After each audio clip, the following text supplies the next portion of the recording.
Disagree. We are not enemies. We're neighbors. We're friends, co-workers, citizens, and most importantly, we're fellow Americans. We must stand together. Yesterday's shooting at Donald Trump's rally in Pennsylvania calls on all of us to take a step back, take stock of where we are, how we go forward from here. Thankfully, former Trump is not seriously injured. I spoke with him last night. I'm grateful. He's doing well, and Jill and I keep him and his family in our prayers. We also extend our deepest condolences to the family of the victims who was killed. Corey was a husband, a father, a volunteer firefighter, a hero, sheltering his family from those bullets. We should all hold his family and all those injured in our prayers. Earlier today, I spoke about an ongoing investigation. We do not know the motive of the shooter yet. We don't know his opinions or affiliations. We don't know whether he had help or support or if he communicated with anyone else. Law enforcement professionals, as I speak, are investigating those questions. Tonight, I want to speak to what we do know. A former president was shot, an American citizen killed, while simply exercising his freedom to support the candidate of his choosing. We cannot, we must not go down this road in America. We've traveled it before throughout our history. Violence has never been the answer. Whether it's with members of Congress of both parties being targeted and shot, or a violent mob attacking the Capitol on January 6th, or a brutal attack on the spouse of former Speaker of the House, Nancy Pelosi, or information and intimidation on election officials, or the kidnapping plot against the sitting governor, or an attempted assassination on Donald Trump. There is no place in America for this kind of violence, or for any violence ever. Period. No exceptions. We can't allow this violence to be normalized. You know, the political record in this country has gotten very heated. It's time to cool it down. We all have a responsibility to do that. Yes, we have deeply felt strong disagreements. The stakes in this election are enormously high. I've said it many times that the choice in this election we make in this election is going to shape the future of America and the world for decades to come. I believe that with all my soul. I know that millions of my fellow Americans believe it as well. And some have a different view as to the direction our country should take. Disagreement is inevitable in American democracy. It's part of human nature. But politics must never be a literal battlefield, and God forbid, a killing field. I believe politics ought to be an arena for peaceful debate, to pursue justice, to make decisions guided by the Declaration of Independence and our Constitution. We stand for an America, not of extremism and fury, but of decency and grace. All of us now face a time of testing as the election approaches. And the higher the stakes, the more fervent the passions become. This places an added burden on each of us to ensure that no matter how strong our convictions, we must never descend into violence. The Republican convention will start tomorrow. I have no doubt they'll criticize my record and offer their own vision for this country. I'll be traveling this week making the case for our record and the vision, my vision of the country, our vision. I'll continue to speak out strongly for our democracy, stand up for our Constitution and the rule of law, to call for action at the ballot box, no violence on our streets. That's how democracy should work. We debate and disagree. We compare and contrast the character of the candidates, the records, the issues, the agenda, the vision for America. But in America, we resolve our differences at the battle box. You know, that's how we do it, at the battle box, not with bullets. The power to change America should always rest in the hands of the people, not in the hands of a would-be assassin. You know, the path forward through competing visions of the campaign should always be resolved peacefully, not through acts of violence. You know, we're blessed to live in the greatest country on earth, and I believe that with every soul, every power of my being. So tonight, I'm asking every American to recommit, to think about it. What's made America so special? Here in America, everyone must be treated with dignity and respect, and hate must have no safe harbor. Here in America, we need to get out of our silos, where we only listen to those with whom we agree, where misinformation is rampant, where foreign actors fan the flames of our division to shape the outcomes consistent with their interests, not ours. Let's remember, here in America, while unity is the most elusive of goals right now, nothing is more important for us now than standing together. We can do this. You know, from the beginning, our founders understood the power of passion. So they created a democracy that gave reason and balance a chance to prevail over brute force. That's the American we must be. An American democracy where arguments are made in good faith. An American democracy where the rule of law is respected. An American democracy where decency, dignity, fair play aren't just quaint notions, but living, breathing realities. We owe that to those who come before us, to those who gave their lives for this country. We owe that to ourselves. We owe it to our children and our grandchildren. Look, let's never lose sight of who we are. Let's remember we are the United States of America. There is nothing beyond our capacity when we do it together. God bless you all, and may God protect our troops.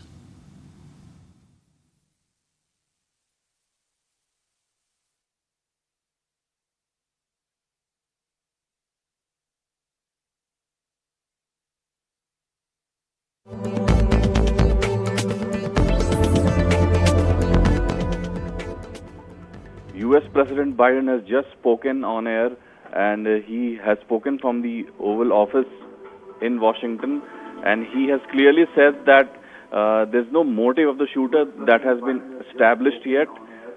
He has said that the US authorities need to stake off the situation. They need to take stock of where we are as citizens. He has gone on to say that there's no place for violence in America for this, and the stakes in these elections are really high. He has called on the people of the US to not descend into violence, whatever the case may be, and asked them to reconnect. This comes in the wake of the assassination bid on former US President Donald Trump. And Biden has spoken already 2 times on this. This was the 3rd time he spoke on this assassination bid. He has again reiterated that he has condemned the attack. And he, speaking from the Oval Office, he has said that the citizens of America should never descend into violence, and there is nothing more important than standing together. At an earlier speech, Biden had cautioned Americans against making assumptions about the shooter's motives or his affiliations. So he has reiterated that the authorities have not yet zeroed in on the motive of the shooter. That needs to be determined. We would like to tell the viewers that the shooter was a 20-year-old person from the US. He was registered as a Republican voter, and the weapon that was found near me was supposed to be an AR-15 rifle, which is a really powerful gun. It's a gun that's based on a military gun of the US, the M16 gun to be precise. So there are several questions being raised as to how a person was able to climb up to the rooftop and reach as near as 150 meters from the stage where Donald Trump was speaking. So there's several questions that need to be answered, and Biden has tried to address those questions and ask the American citizen to stay together and not descend into violence.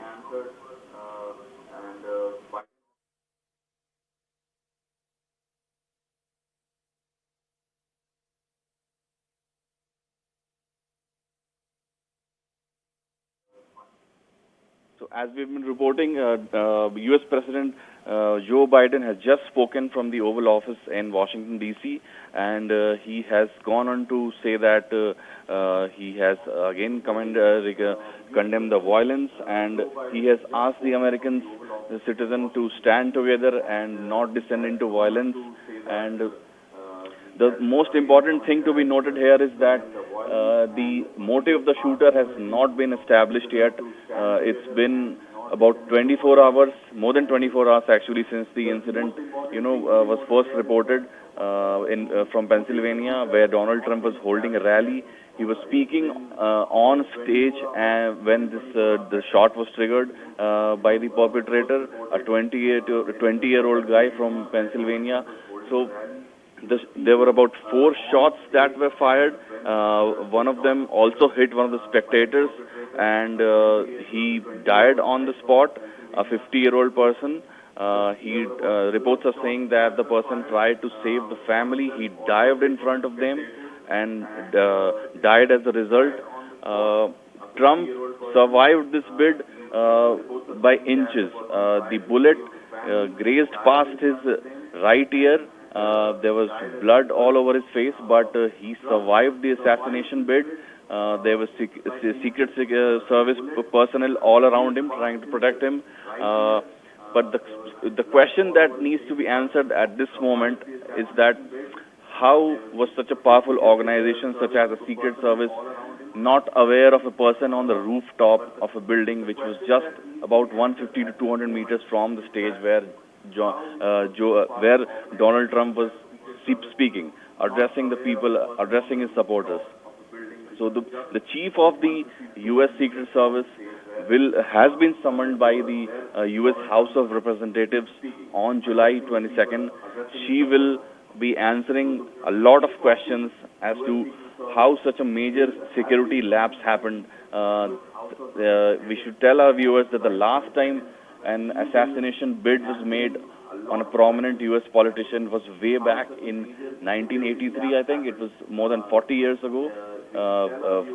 Former U.S. President Ronald Reagan was shot in his lungs, but he survived. So there are several questions around the U.S. Secret Service, which we should tell our viewers is tasked with protecting U.S. presidents and former U.S. presidents. So after the incident, U.S. President Biden has spoken quite a few times. In one of his first speeches after the incident, he said that the security for Donald Trump should be heightened, and he has recommended that. So what remains to be seen is when will that security be tightened, or has it already been tightened? As we speak, Donald Trump's plane has landed in Milwaukee, where the Republican National Convention will start today. So his son Eric Trump has posted a video on X showing the plane landing in Milwaukee. So yesterday itself, the Trump campaign had gone on to say that Trump won't be skipping the convention. It starts today, and he will be there in Milwaukee. He is also expected to choose his, the vice presidential nominee during this convention. In fact, he was supposed to choose that just before the convention started, but on that day itself, this incident happened. So he'll probably be doing that during that national convention that begins today in Milwaukee. This convention will go on for a week, and Donald Trump himself has given quite a few statements after the incident yesterday.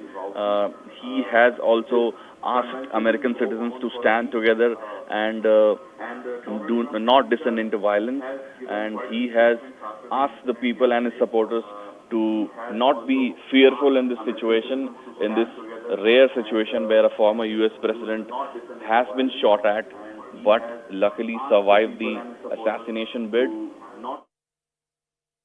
Vishal, Vivek there reporting regarding the latest developments. Biden's unity remarks to the U.S., they are quite brief actually, lasting less than 10 minutes, but the U.S. president has called for unity. And he said that the shooting calls on all of us to take a step back. He's actually praised the courage of the 50-year-old who was killed shielding his family from the bullets. And he's asked Americans to hold them in their prayers. But as far as the suspect is concerned, well, the U.S. president on the suspect has said that he does not know the motive of the shooter yet. But they are trying to ascertain what is going on. They're trying to figure out the motives and the affiliations and whether the shooter had help or support or communicated with anyone else. But Joe Biden has concluded his speech on the importance of upholding U.S. values in order to protect the country's future. He called on his citizens to strive for a democracy where arguments are made in good faith and where the rule of law is respected. In fact, to quote Joe Biden as he finished, he said, "An American democracy where decency, dignity, and fair play aren't just quaint notions, but living, breathing realities. We owe that to those who came before us, to ourselves, to our children, and our grandchildren." But Biden has repeatedly stressed that despite disagreements on where the country is headed and who should lead it, politics needs to be an arena for peaceful debate. The big question currently is, will this attack on Trump now end the Democrats' calls for Joe Biden to step down from the presidential race? Biden has stressed his message of unity after Saturday's shooting, after the near assassination attempt. He's called for action at the ballot box, saying this is how democracy should work. In America, we resolve our democracies at the ballot box, not with bullets. These are the words of the US president. In fact, Joe Biden added that the power to change America should always rest in the hand of people, not the hands of would-be assassins. In America, we need to get out of our silos, is what the US president has said in his latest address. In fact, the US president has just reiterated that violence is never the answer in US politics, listing a string of incidents, including the attempted assassination of former President Trump over the weekend, the January 6th assault on the Capitol, and the attack on former House Speaker Nancy Pelosi. But in his speech, Joe Biden once again, he offered his condolences to the family of Corey Comparator, the man who was actually killed in Saturday's shooting, trying to shield his family. Joe Biden has said that the US needs to lower the temperature in politics. In fact, he started his address by telling Americans that there is a need to lower the temperature in our politics. Well, the White House is stressing that they are trying to find the motive of the accused. But former President Donald Trump has touched down in Milwaukee in Wisconsin, as my colleague Vishal Vivek was reporting. In a post, Eric Trump, his son, has shared a video of his father's plane landing in the city, and the Republican National Convention that is set to be held there starting today, where Trump is expected to name his running mate for the White House. As you know, he was wounded in the shooting on Saturday, but he had vowed to attend the RNC as scheduled. So he has touched down in Milwaukee, where he will be attending the RNC, which starts later today. Meanwhile, in a post on X, the President of the United States had offered his condolences to the family of the man who was killed at Trump's rally on Saturday. But there have been appeals for calm, along with a substantial amount of finger-pointing from leading politicians as far as the US is concerned. The response on some of the internet's darker corners has been much more violent, as you would presume. But conspiracy theories about the shooter and fake posts are now circulating widely on the extreme message board 4chan, with a huge wave of false information also flooding mainstream social networks too. The FBI Deputy Director has confirmed that threatening online rhetoric has been ticking up since the attempted assassination.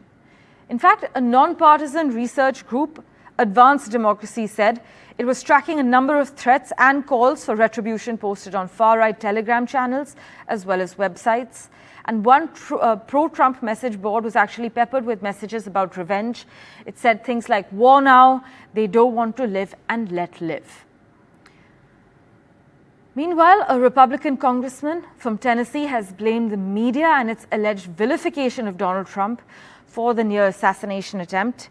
In an interview with BBC's NewsHour program, Tim Burchett said, "You have some nut out of there who's looking for some direction, and then when our major media is full of vitriol and attacks on President Trump, I don't see how else something like this could happen." These are the words of the Republican congressman from Tennessee. But if I can bring you up to date with the latest updates from the US president's latest speech, he has said America should lower the temperature after the assassination attempt over the weekend. He's called for the temperature of politics to be lowered, and politics must never be a literal battlefield, God forbid, a killing field. These are the words of Joe Biden in his latest address to the American citizens. As you know, the gunman, Thomas Crooks, the 20-year-old, was shot and killed by the Secret Service at the Pennsylvania campaign.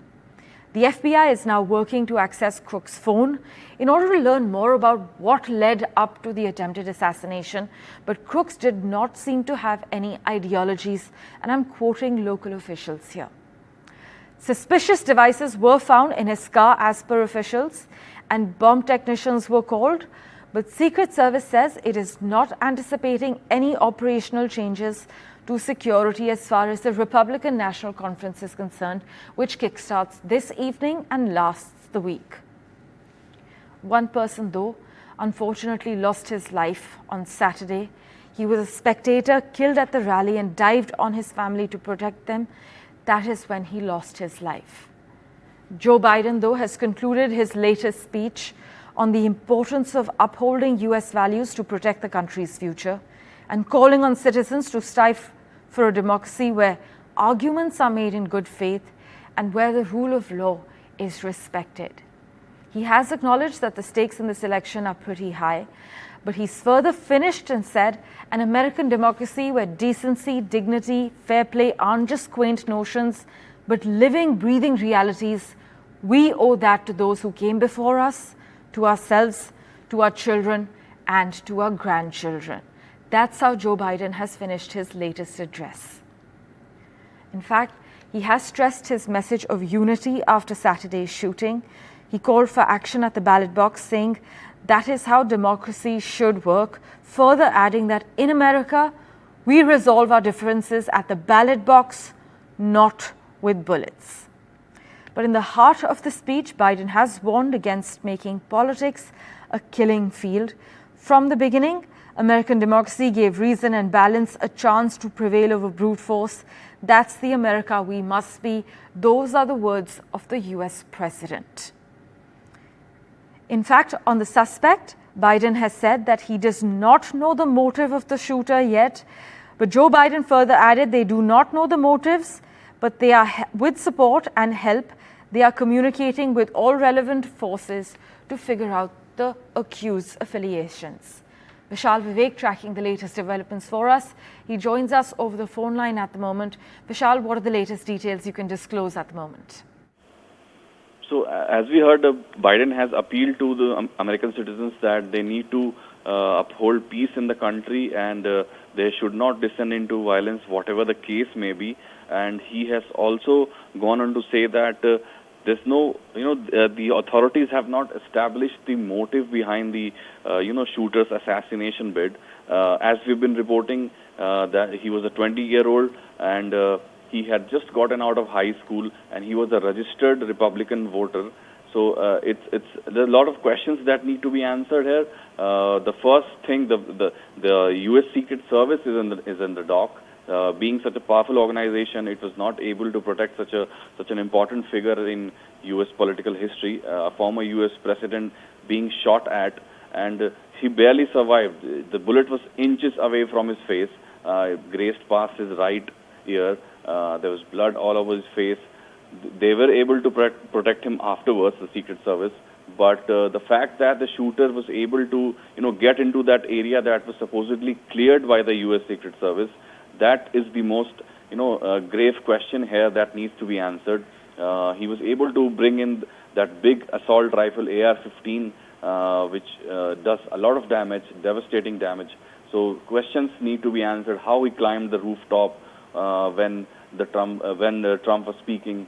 So the U.S. Secret Service, the chief of the U.S. Secret Service has been summoned by the U.S. House of Representatives on July 22nd, and she will be asked a lot of these questions when she's there. Well, thanks, Vishal, for joining us with that crucial update. The attempted assassination of Donald Trump represents a glaring failure by the Secret Service, which actually left the former U.S. president exposed to gunfire in a breach of security that will likely haunt a long idealized agency that has been repeatedly tarnished by scandal in recent years. News and updates, as always, continue on NDTV 24/7.